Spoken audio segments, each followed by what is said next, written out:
Hello everyone! Today I have a little video about a knowledge test that I had to do on the phone with one of the signing service company that I work with on NotaryDash. So the first question was, how long have you been a notary? So for me it was since 2017. I don't know if it's an issue if you are a recent notary.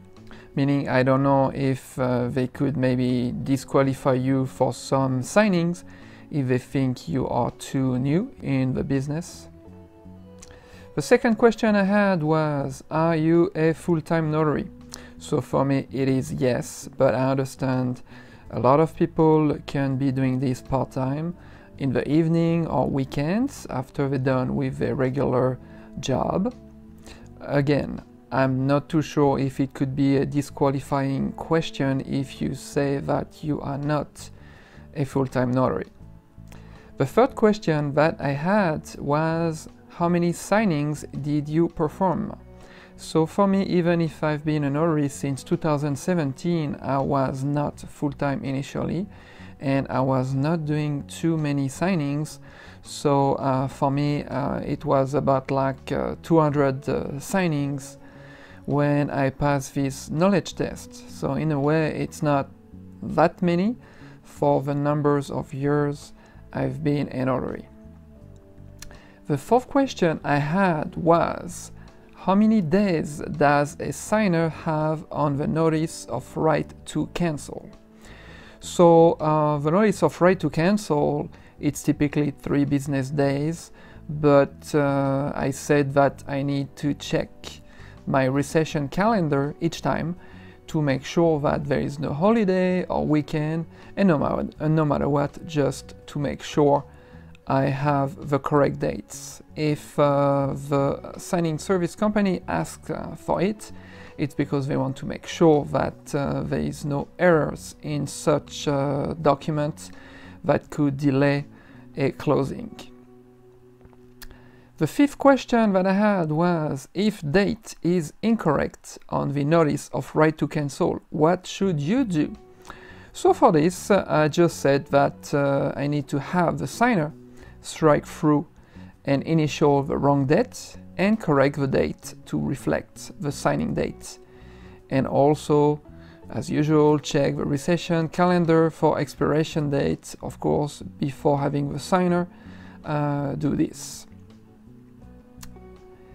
The sixth question was, if document's date shows a future date, what should you do? Here I answer, contact the signing services immediately to have it addressed. Maybe the appointments need to be changed because it's too early, or maybe it's just the date that can be updated in the documents. But if so, these docs have to be revised by the lender and escrow and sent again to you.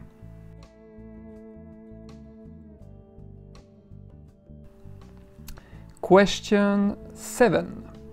If there is an error or a typo on the signer's name, what should you do?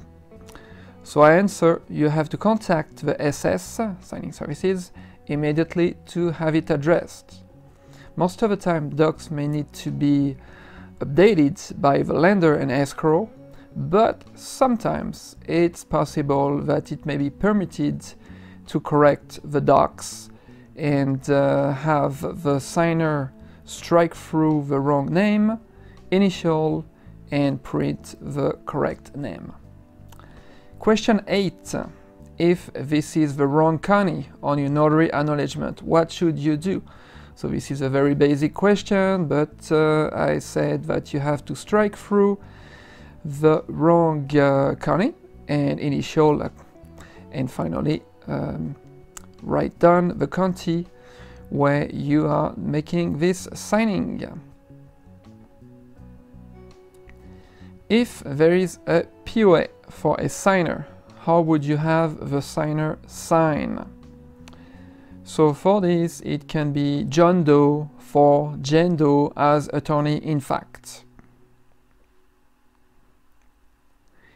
Question 10. If the signer asks you for his rate, what should you do?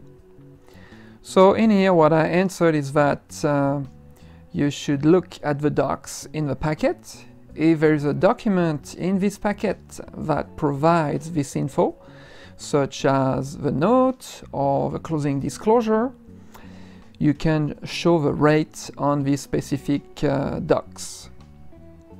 And finally, the last question I had, question 11, was, does the note have a notary acknowledgement?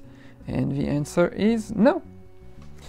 So I'm not too sure if you may encounter the same test, but it's a nationwide signing service company that uses NotaryDash that asked me these questions on the phone. I'm not gonna tell the name of the company, but just in case you have a few questions that you could get prepared, especially if you're just starting to use NotaryDash. Hope this was helpful and have a good one.